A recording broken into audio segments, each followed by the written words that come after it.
Gel buraya buraya. Hadi.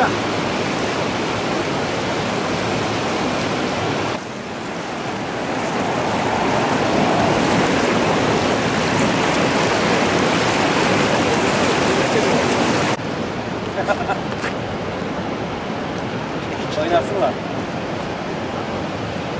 Bir farları atın geçsene ya. He? O tane. Güzel küçüküm ya. O tane. Müteahhitler sağlam yapmadığı için şu an köprümüz yıkıldı. Yeniden köprü yapıldı. Ama balık çok şu an bu derede. Su azaldığı için akşamüstü hiçbir balık yakalayamadık. Sabah nereden bakarsan bir 100 kilo balık yakaladık. Balıklar da hepsi büyük, iri yani. Bu akşam hiçbir tane yakalayamadık.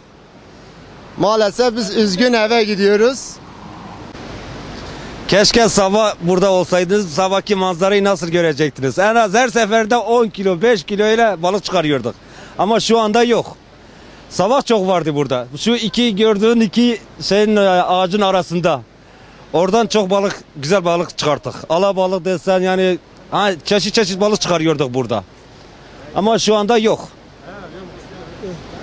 Abi gördüğünüz gibi şimdi biz de balık tutmaya çalışıyoruz. Sabah tuttuk da şimdi balık tutamıyoruz. Biz de yabancı olduğumuz için ben Tekirdağ Çorlu'dan geldim. Arkadaşlar beraber geldik, balık tutuyoruz. Kısmetimiz neyse odur abi.